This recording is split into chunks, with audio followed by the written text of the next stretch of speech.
मैं डॉक्टर अरविंद कुमार यादव। बहुत सारे प्रशिक्षुओं द्वारा मुझसे प्रश्न किया जाता रहता है कि बीएड और डीएलएड करने या उसके बाद कैसे तैयारी करें कि हम एक अच्छे शिक्षक बने। तो देखिए, शिक्षक बनने के लिए तैयारी करने के कुछ टिप्स हैं। जैसे सबसे पहली बात तो योजना बनाएं, प्लानिंग करें। अच्छा, सरकार अपनी पंचवर्षीय योजना 25 वर्षीय योजना बनाती है, तो हम एक छोटा कोर्स कर रहे हैं तो उसके लिए भी योजना हमको बनाने की आवश्यकता होती है। बीएड और डीएलएड का कोर्स 2 वर्ष का होता है, तो 2 वर्ष तो बीएड और डीएलएड करने में समय लग जाता है। तो कम से कम कोई भी स्टूडेंट यदि योजना बना रहा है तो वो 3 से 4 वर्ष की योजना बनाए कि हम बीएड करेंगे और बीएड करने के बाद हमको शिक्षक बनना है। तो बीएड में एडमिशन लेगा तो 2 साल तो बीएड और डीएलएड करने में उसको लग जाएगा। अब सबसे बड़ा परेशानी तब आती है जब कोई स्टूडेंट बीएड और डीएलएड में एडमिशन ले लेता है मगर उस कोर्स को ईमानदारी से नहीं करता है। तो जब भी आप कोर्स में एडमिशन लें, क्योंकि ट्रेनिंग कोर्स है, और ट्रेनिंग कोर्स में जब भी आप एडमिशन लें तो यह मन में अपने ठान लें कि अब हमको भविष्य में टीचर ही बनना है। तो कोर्स में ट्रेनिंग के दौरान जो भी बातें प्रशिक्षण के दौरान सिखाई जाती हैं वो शिक्षक बनने में अहम भूमिका निभाती हैं। बहुत छोटी छोटी बातें उसमें होती हैं। जैसे छोटे बच्चे को ABCD क ख ग घ सिखाया जाता है, वैसे ही बीएड और डीएलएड की ट्रेनिंग में किस प्रकार शिक्षक के रूप में आप कार्य करेंगे उसकी प्रॉपर ट्रेनिंग दी जाती है। तो जब भी आप 2 साल का कोर्स बीएड और डीएलएड कर रहे हैं तो उसको समर्पित भाव से करें।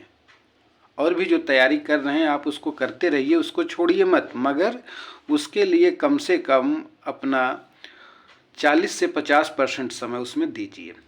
और उस योजना के अंतर्गत पूरी योजना क्या होनी चाहिए कि अगर आपको टीचर बनना है तो 6 to 10th की NCERT की बुक और जिस स्टेट में आप शिक्षक बनना चाहते हैं उस स्टेट बोर्ड की बुक अवश्य पढ़ लें।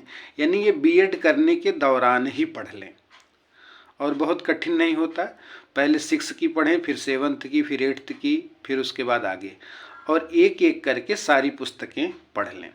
अब देखिए, उसके बाद है दूसरा महत्वपूर्ण पहलू है कि संसाधन की व्यवस्था होनी चाहिए।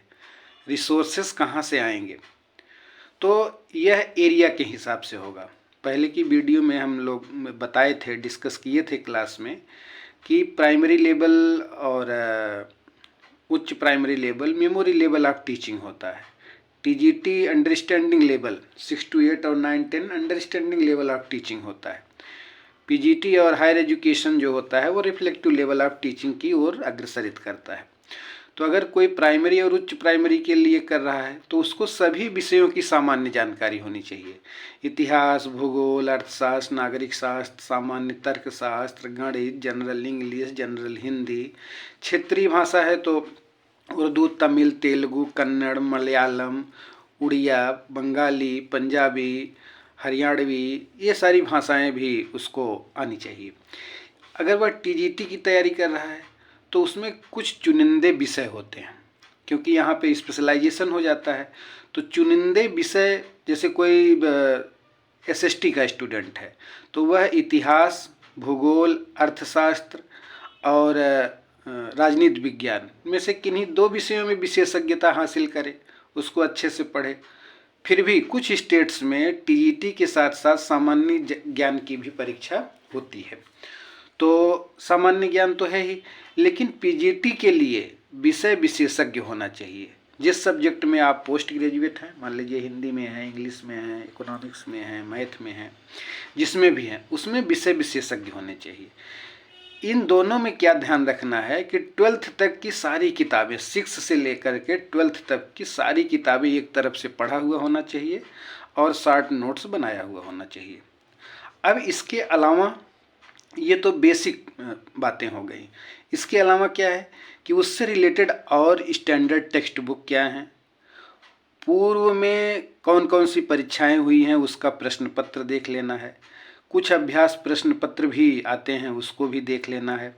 और सबसे बड़ी बात कि स्वनिर्मित प्रश्न, आपके अंदर ये क्षमता हो आ जानी चाहिए कि हम भी उस तरीके का प्रश्न बना सकते हैं जिस तरीके का प्रश्न परीक्षा में पूछा जाता है। अगर आप ये बनाने में सफल हो गए तो लगभग 90% आप अपनी परीक्षा की तैयारी के लिए तैयार हो गए। अब देखिए, सबसे महत्वपूर्ण बात जहाँ लापरवाही होती है, नियमित पढ़ें। यह काम नियमित नहीं हो पाता है। आप 3 घंटे 4 घंटे 5 घंटे ही पढ़ें, लेकिन नियमित पढ़ें। वैसे सामान्यतः 6 से 8 घंटा बहुत होता है। नियमित पढ़ें, चिंतन करें, अनुशीलन करें। और सप्ताह में कोई एक दिन, कोई संडे मंडे कोई भी दिन आप डिसाइड कर लीजिए। उस एक दिन सप्ताह में कितना पढ़े हैं उसको रिवाइज कीजिए। देखिए, व्यक्ति का मस्तिष्क बहुत तेज भागता है, बहुत तेज दौड़ता है। आप बहुत तुरंत सोच के बहुत सारी चीज़ों को रिवाइज कर सकते हैं। इसके अलावा एक शॉर्ट नोट्स ज़रूर तैयार करें। अगर शॉर्ट नोट्स आप तैयार कर रहे हैं तो निश्चित रूप से आपको मदद मिलती है। अब आगे देखिए, पूर्व में परीक्षा प्रश्नों का स्वरूप जरूर देखें। आप ये संसाधन इकट्ठा कर लिए हैं तो पूर्व में जो भी परीक्षा आती है, टीचिंग लेवल या उसके एरिया वाइज जो प्रश्न पूछे जाते हैं, उसके कॉन्सेप्ट के इर्द गिर्द आप प्रश्नों को स्वयं बनाएं और उसको हल करें और प्रत्येक प्रश्न का विश्लेषणात्मक अध्ययन करें। एक